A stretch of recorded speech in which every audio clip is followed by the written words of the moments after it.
C'è un momento nella storia in cui un uomo deve scegliere, quando dovere, onore e sopravvivenza si scontrano, e qualunque decisione avrà conseguenze irreversibili. La sera del 20 aprile 1797, un nobiluomo veneziano si trovò davanti a una scelta difficile. Il suo nome era Domenico Pizzamano e davanti a lui stava avanzando una nave da guerra francese. Ciò che accadde quella notte cambiò per sempre il suo destino e accelerò la fine di una repubblica millenaria. Fu un eroe che difese la patria o un ingenuo che offrì a Napoleone il pretesto per distruggere Venezia? Primavera 1797. La Serenissima che per oltre 1000 anni aveva dominato il Mediterraneo è un gigante morente. Verona, Bergamo, Brescia e Peschiera sono cadute. Venezia ha scelto la neutralità, non combattere sperando che la tempesta passi. Ma Bonaparte non rispetta la neutralità. È astuto, ambizioso. Sa che gli serve un pretesto per invadere. Ordina ai suoi ufficiali di provocare. Il 17 aprile, 3 giorni prima dei fatti, il Senato veneziano riafferma un antico decreto. Nessuna nave straniera armata può entrare nel porto. È legge e chi la viola sarà respinto con la forza. Tutti i rappresentanti stranieri vengono informati. Chi è Pizzamano? Nato a Corfù nel 1748, figlio del provveditore dell'isola, ha servito la Repubblica in mare e in terra. Capitano a Sebenico, provveditore a Corfù, giudice, savio. Un curriculum impeccabile. Da giovane si innamora di Isabella Teotochi, una bellissima ragazza corfiota. Ma i genitori di lei lo respingono. Non è abbastanza per la loro figlia.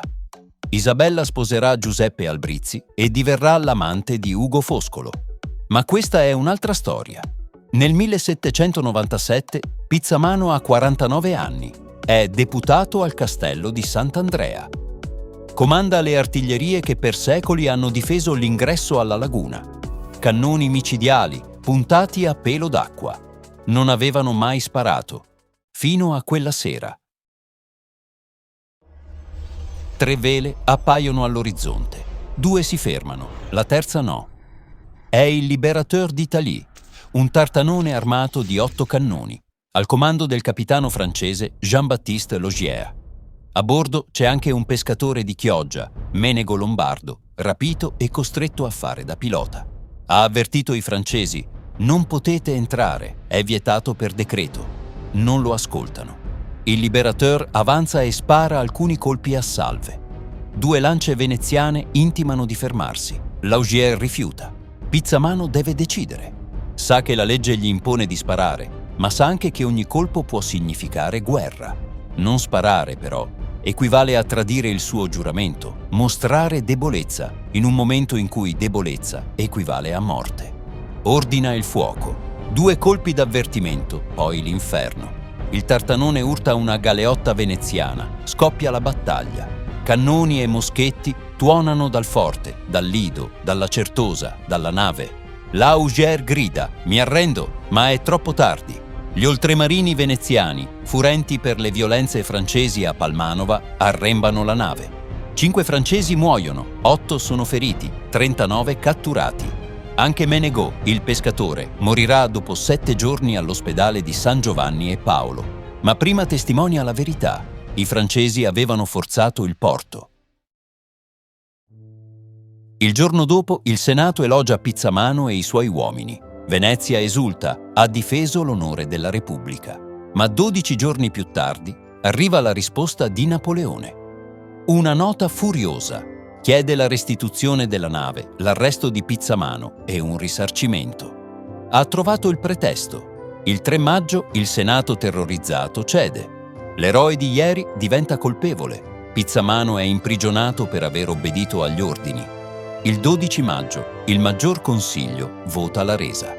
1000 anni di storia cancellati. Venezia s'arrende. Pizzamano rimane in carcere fino all'autunno, liberato solo grazie all'intercessione del vescovo di Treviso.